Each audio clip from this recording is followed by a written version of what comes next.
नमस्ते मित्रों, हमारे नए वीडियो में आप सभी का स्वागत है। तो मित्रों, आज हम आपको ऐसी कहानी सुनाते हैं। एक बात कान खोलकर सुन लो। तुम सिर्फ इस कमरे के बाहर मेरी पत्नी हो, अंदर तुम मेरे लिए बस एक ट्रॉफी हो, दुनिया को दिखाने वाली बीवी। बोलो, मंजूर है? कितने ही सपने लेकर नीलिमा ने मंगलम घर की दहलीज पर कदम रखा था, रुद्र प्रताप की पत्नी बनकर। लेकिन अब रोने के सिवा और क्या करना है, यह उसे समझ नहीं आ रहा था। तो फिर अपने मुझसे शादी ही क्यों की? टूटे हुए शब्दों को जोड़कर उसने पूछा। मुझे अपने परिवार के नाम और रुतबे के लिए एक ऐसी बहू चाहिए थी जो मेरे सोशल स्टेटस से मैच करे। मैंने बहुत लड़कियां देखी, फिर एक चैरिटी फंक्शन में तुम्हें देखा। तुम जवान हो, खूबसूरत हो, तहजीब वाली और पढ़ी लिखी भी। एक पत्नी में जो कुछ भी बाहरी दिखावे के लिए चाहिए वो सब तुम में है, लेकिन मेरी असली हमसफ़र बनने की काबिलियत तुम में नहीं है। नीलिमा के दिल में गुस्सा और दुख एक साथ उमड़ पड़े और आंसू बनकर छलक गए। तो आप मुझे धोखा दे रहे थे? उसने सीधी रुद्र की आंखों में देखकर पूछा। पागल मत बनो नीलिमा, जरा इस कमरे को देखो। तुम्हारा पूरा घर शायद उसकी आधी कीमत का भी नहीं होगा। मैंने तुम्हारे गले में जो मंगलसूत्र पहनाया है वो तुम्हारे घर से आए 10 तोले सोने से 2 गुना महंगा है। तुम जैसी लड़की के लिए यह सब किसी सपने से कम है क्या?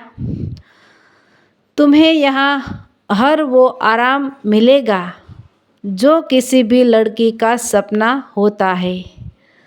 इससे ज़्यादा और क्या चाहिए तुम्हें? रुद्र यह कहते कहते अपनी शेरवानी उतारने लगा।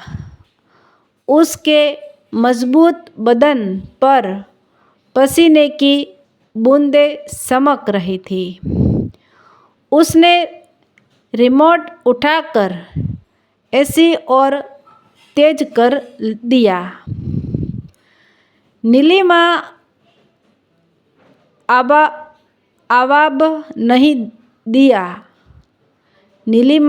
जवाब नहीं दिया। कुछ और चाहिए तुम्हें? उसने एक मशीन की तरह न में सिर हिला दिया। यही तुम्हारे लिए अच्छा है। इतना कहकर रुद्र नहाने के लिए बाथरूम में चला गया। नीलिमा किसी मूर्ति की तरह बिस्तर पर बैठ रह गई।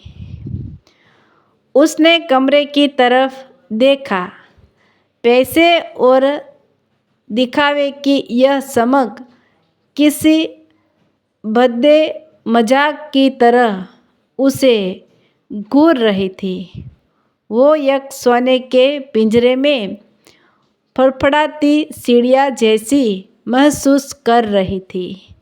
शादी के सारे सपने टूटकर बिखर चुके थे।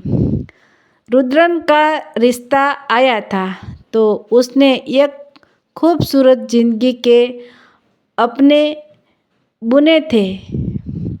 सपने बुने थे, पर अब ये सारी सुख सुविधाएं उसे बोझ लग रही थी।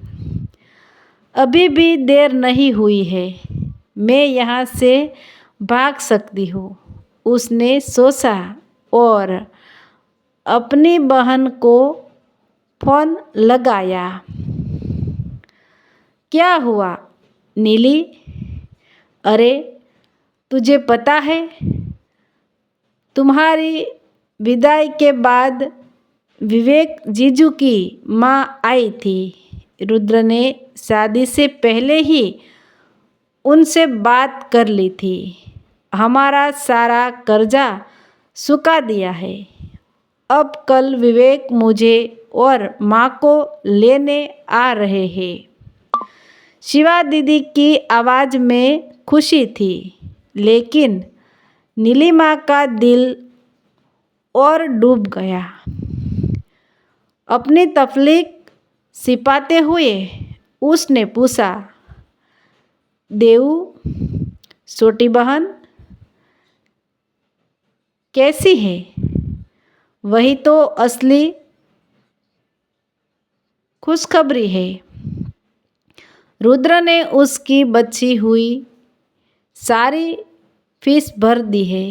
मेरी बच्ची कल से हमारी देवू फिर से कॉलेज जाएगी और कॉलेज पूरा होते ही रुद्रन खुद नीरज के घर जाकर उन दोनों की शादी की बात करने वाला है। नीलिमा हैरान थी। जो इंसान उससे इतनी नफरत से बात कर रहा था, वो उसके परिवार के लिए इतना अच्छा कैसे हो सकता है? क्या नीलिमा रुद्र प्रताप की ट्रॉफी ही वाइफ बनकर रह जाएगी? तो मित्रों, ऐसे ही नए नए वीडियो देखने के लिए हमारे चैनल लाइक, शेयर और सब्सक्राइब कीजिए। वीडियो से सुनने के लिए खूब खूब धन्यवाद। तो મિત્રો મળશું એક નવા વિડીયો સાથે, ત્યાં સુધી આવજો। મિત્રો, ये कहानी आपको कैसी लगी वो कमेंट में ज़रूर बताएंगे।